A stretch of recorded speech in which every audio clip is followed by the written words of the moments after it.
हम इसलिए जंगल के फल फूल पत्ते खाना, एकांत में रहना, किसी से ज़्यादा बात नहीं करना, मौन धारण करना, मतलब एक मौन धारण हो गया वो।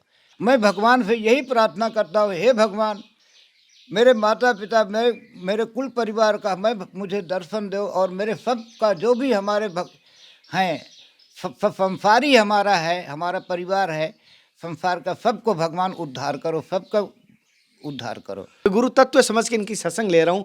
तो जैसे कि अगर कहा जाता है, मैं पूरी धरती को अगर कागज बना दूं, पूरे वन को मैं अगर कलम बना दूं, सातों समुद्रों को अगर स्याही बना दूं, तो मेरे गुरु के गुण नहीं लिखे जा रहे हैं, इतना मेरा बखान है। उसी प्रकार आपके गुण नहीं लिखे जा रहे हैं, इतना बखान करो। भाई वही कि आपने मेरा जो अनुभव, मेरा प्रैक्टिकल अनुभव आपको बताया। बाकी तो देखो, हम कोई वैसा ज्ञानी नहीं हूँ, ना मैं वेद शास्त्र पढ़ा। मैं भाई देखो, जो अपना जीवन में मैंने अनुभव किया, क्या समझ गया, उससे क्या होता है। और रही जिस रूप में भगवान को आप देखना चाहो, वो आपके भावना है।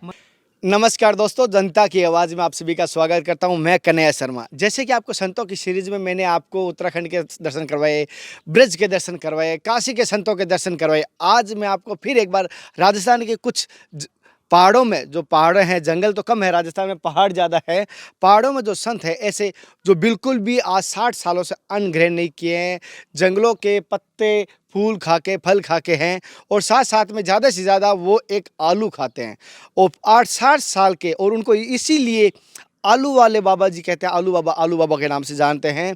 उनसे हम सत्संग लेंगे। आज की सत्संग आपके जीवन की बड़ी महत्वपूर्ण होने वाली है। मैं उनसे कुछ ना कुछ प्राप्त करने वाला हूं, क्योंकि उनके बारे में जो तेज सुना है, उनसे मैंने कल जैसे समय मांगा तो उन्होंने समय दिया है मुझे, हाँ नया कल आ जाना। और वो जो जैसे कि बता देता हूँ, उनमें जो भाव है, कहीं ना कहीं ऐसे दिखते हैं कि रियल में आपको गुरु दिखाई दे रहा है, उनके अंदर आपको अपने गुरु दिखाई देंगे। ये मैंने अनुभव किया, उनके अंदर आपको अपने गुरु दिखाई अवश्य देंगे। तो उनके पास चलते हैं, उनके सत्संग लेंगे। जैसे एक बार मैं कैमरामैन से निवेदन को, चारों तरफ से एक बार पहाड़ दिखाना। जैसे आप देख पा रहे हैं, चारों तरफ से पहाड़ दिखाई दे रहे हैं।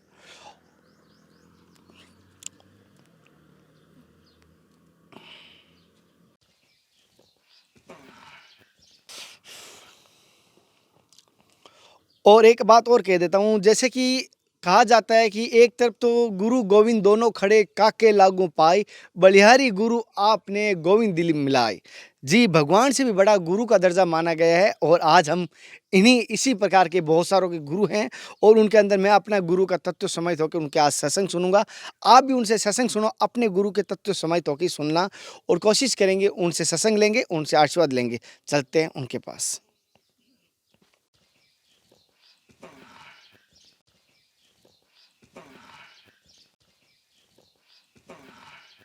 महाराज जी, पहले मेरी तरफ से देखने वाले सभी दर्शकों की तरफ से भगवान खूब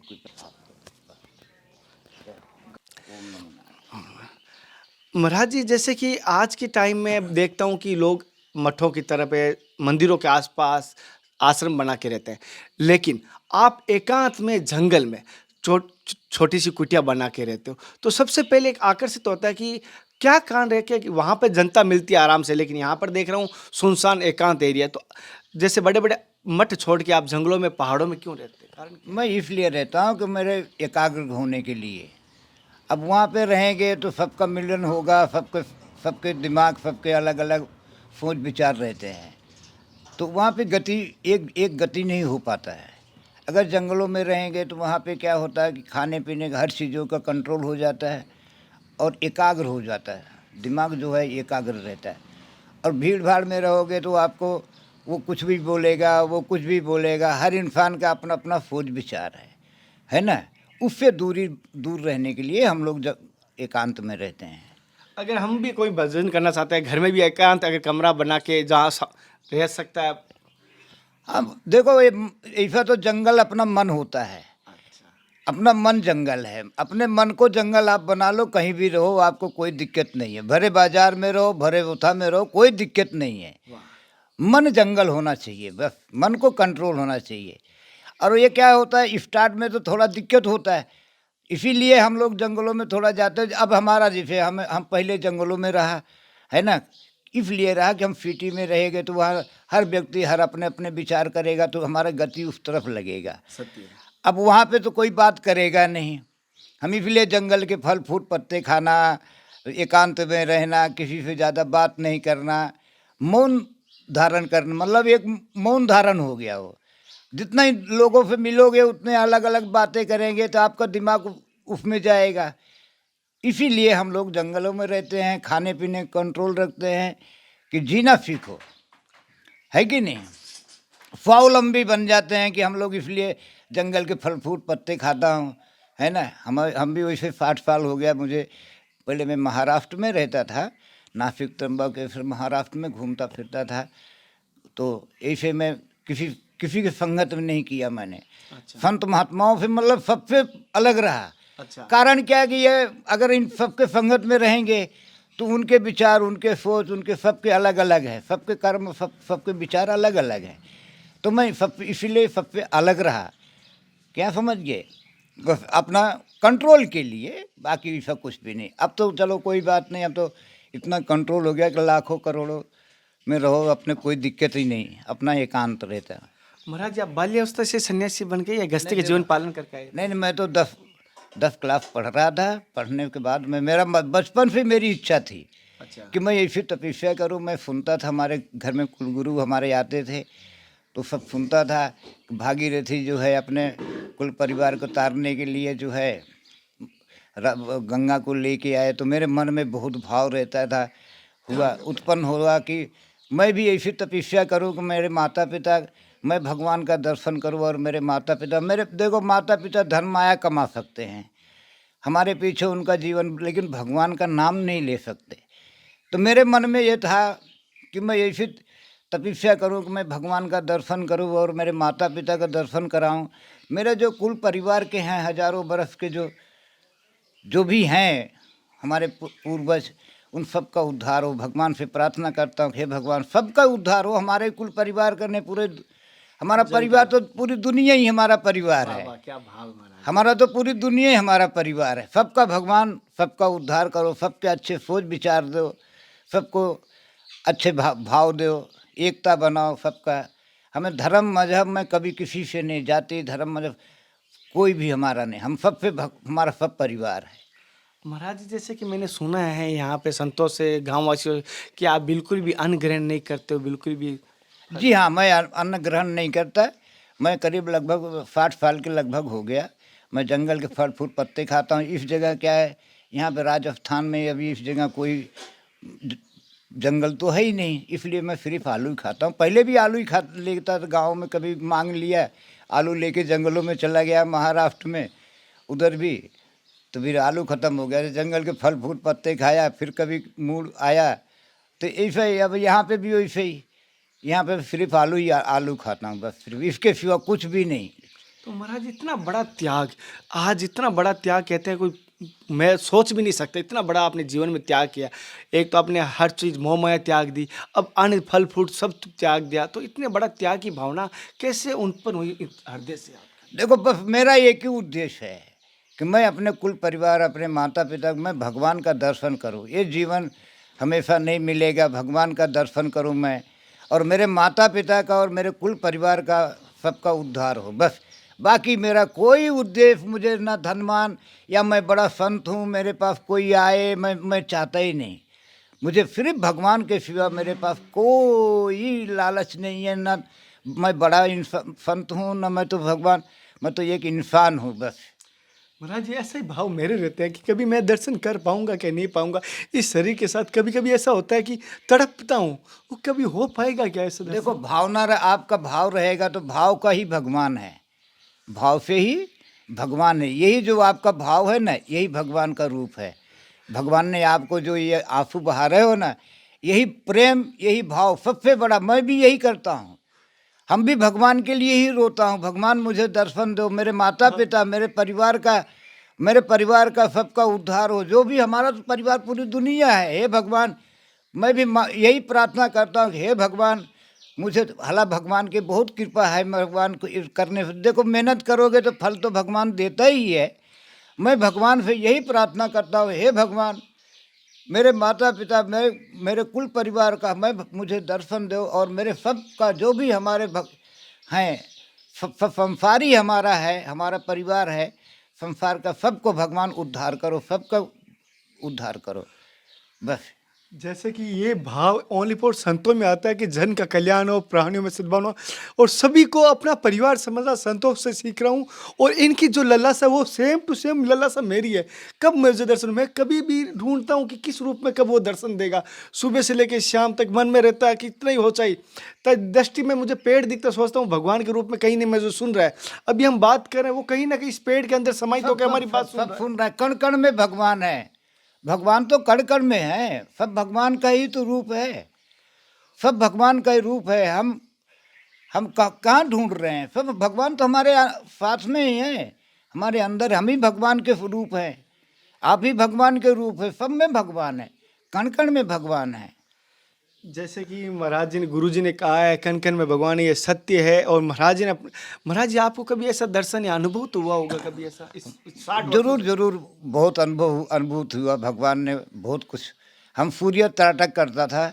देखो मैं बचपन से सूर्य त्राटक करता था। सूर्य त्राटक क्या है, देखो सूर्य ही इस संसार का ऊर्जा है, बिना सूर्य के कोई चीज की संचालन नहीं है, नहीं हो सकता। क्या समझ गया? मेरा एक अनुभव बताया मैं आपको तो। और भाई सबका, हम इतना पढ़ा लिखा नहीं, कोई ज्ञानी नहीं, मैं ऐसा कुछ भी नहीं हूँ, लेकिन जो अपने जीवन में प्रैक्टिकल मैंने अनुभव किया, तो सूर्य का मैं बचपन से ये मान लो हमारे पूर्व जन्मों के कर्म हैं। तो हमारे गुरु आते थे तो घर में वो सूर्य की पूजा करते थे, तो मैं उनका देखा मैंने भी किया है ना। तो ये सूर्य के जो है, सूर्य ही जो है एक हिसाब से जो है हमारे पूरी सृष्टि का रचना सूर्य से हो रहा है। सूर्य के बिना कोई भी ऊर्जा नहीं है, क्या समझ गया? सत्य है। तो मैं जो है सूर्य की पूजा करता हूँ। पहले मैं सूर्य त्राटक करता था, सुबह उठता, सूर्य को देखता घंटों 2 घंटे, सूर्य की एक एकाग्रता, मतलब एकाग्रता देखना सूर्य को, क्या एकाग्र लगाना सूर्य से। मैं योग साधना करता था सूर्य से, इसलिए क्या है कि सूर्य से अपना जरा कांटेक्ट हो जाता है, समझ गया ना। बहुत कुछ उससे, सूर्य से कांटेक्ट होना क्या मतलब, एक सूर्य समझो एक टावर है, नेटवर्क देने वाला, समझ गया ना। हाँ। मेरा एक अनुभव, सूर्य जो है एक टावर है, जब आप टावर से कांटेक्ट हो जाओगे तो आपका सब जगह से कांटेक्ट हो जाएगा। हाँ भाई, क्या सही से मार्ग, सीधा मार्ग है। सूर्य और चंद्रमा ये 2 ही हैं, इनसे आप कांटेक्ट आपका हो जाए। सूर्य और चंद्रमा ये क्या, एक टावर है, क्या समझ गया? मैं रात को बैठता था, रात को चंद्रमा को एकटक देखता, दिन में सूर्य को जब तक होता उनको उनसे कांटेक्ट रखता मैं, तो उससे क्या है कि अपने को सबसे कांटेक्ट हो जाता है, क्या। और फिर भगवान तो देखो कण कण में ही भगवान है, जिस रूप में आप चाहो भगवान उसी रूप में आपको दर्शन दे देंगे कहीं भी। कभी कभी मैं सोचता हूँ, जैसे मैंने मूर्तियों में देखा है ये 4 भुजा का, इस प्रकार कभी दर्शन हो सकता है क्या मुझे? किसी भी रूप में आपका भावना है ना। 4 भुजा में चाहो तो आपको 4 भुजा में दर्शन हो जाएगा, जैसा ही आपको चाहो वैसे ही आपको। मेरा प्रैक्टिकल बता रहा हूँ, मैं तो कभी भी जिस रूप में चाहता हूँ मैं भगवान को पुकारूँ उसी रूप में आ जाते हैं, उसी रूप में मुझे दर्शन मिल जाता है, क्या। ये भाव का खेल, बस आपका भाव किस रूप में है। भगवान देखो निराकार है, और निराकार से ही साकार है। हमारा एक लोटा जल है, अगर वही एक लोटा जल आप समुद्र में डाल दो तो पूरा समुद्र बन गया। ऐसे हमारा ये शरीर है, जब हम शरीर को सूर्य के ओथा में डाल देते हैं तो निराकार में हो जाते हैं, है कि नहीं। हम जब अपनी एकाग्रता से सूर्य के अंदर योग साधना उसमें डाल देते तो हम अपने को, जब तक मैं था तब हरि नहीं, अब हरि हैं तो मैं ना है, क्या समझ गया। जब तक मैं था तब हरि नहीं, अब हरि हैं तो मैं ना है, क्या समझ। तो मैं उसमें सूर्य में अपने शरीर को, मैं ये नहीं सोचता कि मैं हूँ, मैं नहीं हूँ, मैं सूर्य में बिल्कुल मिक्स कर देता हूँ। चंद्रमा को देखता तो मैं चंद्रमा में मिक्स कर देता हूँ कि मैं चंद्रमा हूँ, मैं कुछ भी नहीं हूँ, जो है वो चंद्रमा है, बस, क्या समझ गया। तो ये भाव जब तक आप इतना मिक्स कर दोगे तो अपने आप ही मिल जाएगा। गंगा का है, गंगा माँ तो सब जगह है या नहीं। तो हमारा शरीर भी सूर्य का है, सूर्य की ऊर्जा है। जब मैं उसमें मिक्स कर देंगे तो आपको ऑटोमेटिक सूर्य कहीं दूर नहीं है, आपके अंदर ही तो सूर्य, आपका शरीर में पूरा ब्रह्मांड है, हमारे शरीर के अंदर ही पूरा ब्रह्मांड है। क्या समझ गया? बस ये कि यही है कि वो निराकार में है, हमारा शरीर साकार में है। बस जब हम अपने साकार रूप को निराकार में डाल देंगे, जब उसमें मिक्स कर देंगे तो ऑटोमेटिक उससे कनेक्शन लग जाएगा, निराकार बन गया। निराकार बन गए आप। जैसे कि गुरुजी ने एक जो उदाहरण दिया, मैंने आज जीवन में कुछ ना कुछ पाया है कि अगर मैं एक लोटा पानी हूँ, एक गिलास हूँ, तो अपने आप को समुद्र में डाल दो, यानी अपने आप को भगवान के मार्ग पर डाल दो, भगवान के चरणों में डाल दो। आप स्वयं जैसे सूर्य में डाल दोगे तो सूर्य समान बन जाओगे, चंद्रमा में डाल दोगे चंद्रमा के समान बन जाओगे। जैसे इन्होंने कहा है समर्पित हो जाना। अगर मैं गुरुओं के बारे में कहूँ, मन में मेरे गुरु के प्रति, मैं जिससे गुरु तत्व के मानता हूँ कि गुरु एक जीवन में किसी व्यक्ति का नाम नहीं है, गुरु एक तत्व है, तो मेरे भी गुरु है, तो मैं गुरु तत्व समझ के इनकी सत्संग ले रहा हूँ। तो जैसे कि अगर कहा जाता है, मैं पूरी धरती को अगर कागज बना दूँ, पूरे वन को मैं अगर कलम बना दूँ, सातों समुद्रों को अगर स्याही बना दूँ, तो मेरे गुरु के गुण नहीं लिखे जा रहे हैं, इतना मेरा बखान है। उसी प्रकार आपके गुण नहीं लिखे जा रहे हैं, इतना बखान कर। भाई वही कि आपने मेरा जो अनुभव, मेरा प्रैक्टिकल अनुभव आपको बताया। बाकी तो देखो हम कोई वैसा ज्ञानी नहीं हूँ, ना भाई वेद शास्त्र पढ़ा। मैं भाई देखो जो अपना जीवन में मैंने अनुभव किया, क्या समझ गया, उससे क्या होता है। और रही जिस रूप में भगवान को आप देखना चाहो, वो आपके भावना है। महाराज जी, जैसे कि एक बात हुई थी अभी, हम थोड़ा पहले जब आया था तो आपने कहा, हम एक गंगा स्नान की बात कर रहे थे, और नदियों में स्नान करना, तीर्थों पे स्नान करना, इसका जैसे कि आपने कहा आज के टाइम में इसका आप थोड़ा सा उल्टा चलते हो या विपरीत चलते हो, तो ये विपरीत चलने का कारण क्या रहा? देखिए, मैं अभी गंगा में अभी आज पुष्कर है, पुष्कर सरोवर है, आज मैं उसमें स्नान करेंगे तो हमारी गंदगी तो उसमें जाएगी ना। अब स्वयं विचार करो, अगर वही एक पानी पी रहा है, अपना अपना सोच विचार है, क्या समझ गया। मैं किसी को वैसा नहीं बोल रहा हूँ, मेरे विचार, अपने विचार अपने, हम अपने विचार को बोल रहा हूँ। तो वो पानी कोई पिएगा तो हमारा स्नान करना क्या फ़ायदा रहा उसमें, हम अपनी गंदगी तो डाला ना। अगर वही एक लोटा पानी लेकर के हम दूसरी जगह स्नान कर लिया तो वो गंदगी तो नहीं गया ना उसमें। गंगा में आप गए, गंगा में मैं जाता हूँ तो कभी मैं गंगा में पूजा करता हूँ, गंगा माँ की मैं पूजा करता हूँ। गंगा में जाता हूँ तो मैं कभी उसमें स्नान नहीं करता है, गंगा माँ की पूजा करता हूँ। क्यों गंगा माँ में स्नान करूँगा, उसमें हमारे सोच बता रहा हूँ मैं, वही दुनिया संतों का या सबके अलग अलग सोच विचार है। तो वही पानी आगे जाके कोई हमारी गंदगी जाएगी, वही पानी पिएगा तो हमारे को अच्छा नहीं लगता है। बस तो हम बाल्टी ले अपना दूध नहा स्नान साइड में नहा लेते हैं और गंगा माँ की मैं पूजा करता हूँ बस। जैसे महाराज जी ने अपने विचार है और सबके अपने अपने विचार, आप महाराज जी के विचार से सहमत है क्या, मुझे ज़रूर बताना। महाराज जी की सत्संग आज की किस प्रकार की लगी, महाराज जी के जीवन का अनुभव जाना हमने। और महाराज जी जैसे कि मैं बता देता हूँ आपको, ये आज 60 वर्षों से कोई भी अन्न ग्रहण नहीं किया है, और एकांत में मतलब पेड़ों के पत्ते हुए, अभी तो ओनली फॉर आलू खाते, क्योंकि राजस्थान में थोड़ा वन बहुत कम है, जंगल बहुत कम। 25-30 साल तो हो गया राजस्थान में, 25-30 साल हो गए, 30 साल करीब लगभग। तो यहाँ तो सिर्फ आलू ही खाता हूँ, और अब तो चाय भी पी लेते हैं। चाय में तो कोई उन्हें 2 टाइम आलू मिल गया, 10 आलू मिल गए, बहुत है अपने को। जैसे कि महाराज जी बताया था, मैं किस प्रकार लगे मुझे ज़रूर बताना अपने विचार महाराज जी के किस प्रकार लगा। महाराज जी ने जैसे त्याग किया है जीवन में, बहुत बड़ा त्याग है, और बाल्य अवस्था से ही सन्यासी है। जैसे इन्होंने बताया जीवन में भाव होते हैं, कुछ लोग हालांकि गृहस्थी का पालन करके आ सकते हैं, लेकिन जो बाल्य अवस्था से और आज 60 साल का अनुभव होता है सत्संग का, जो हम 60 साल में जो प्राप्त करेंगे, जो संतों के चरणों में अगर आशीर्वाद के रूप में हमें मिलती है, तो हमें वो 60 साल का अनुभव मिलता है। तो महाराज जी का मैंने आशीर्वाद दिलाया, सत्संग दिलवाई, किस प्रकार की लगी मुझे ज़रूर बताना। और महाराज जी का अगर स्थान के बारे में बताऊँ, और महाराज जी से पहले पूछ लूँ, आज्ञा है तो ही बताओ महाराज जी, आपका स्थान मैं सार्वजनिक कर सकता हूँ या आपका स्थान सार्वजनिक ना करूँ? क्या है, मैं बता सकता हूँ स्थान सब। जैसे कि महाराज जी ने कहा है स्थान मैं बता सकता हूँ, तो अब स्थान नोट कर लीजिए। पुष्कर में ही हैं, जैसे कि आपको मैं बता दूँ तो आलू बाबा के नाम से आपको किसी पर भी मोबाइल में अगर सर्च कर लोगे तो भी आपको मिल जाएगा। और अगर पुष्कर के निवासी से किसी से भी पूछोगे तो आपको बता देंगे। पुष्कर से ज़्यादा नहीं कहूँगा, 10 से 12 किलोमीटर दूर है, 10 किलोमीटर दूर है, ज़्यादा नहीं है, 10 किलोमीटर दूर है, सीधा आप आ सकते हो। फिर मिलते हैं नए संत महात्मा के साथ, तब तक जय हिंद, वंदे मातरम, हर हर महादेव, जय श्री कृष्णा, जय श्री राधे, हे नाथ हे मेरे नाथ, मैं आपको बोलूँ नहीं, जय गुरुदेव महाराज, जय दत्त भगवान की जय, गुरु महाराज की जय। महाराज जी, आशीर्वाद अरे मिलेगा ना? खूब नहीं नहीं आप प्रणाम करो। बस जब तब भगवान आपसे कृपा करें।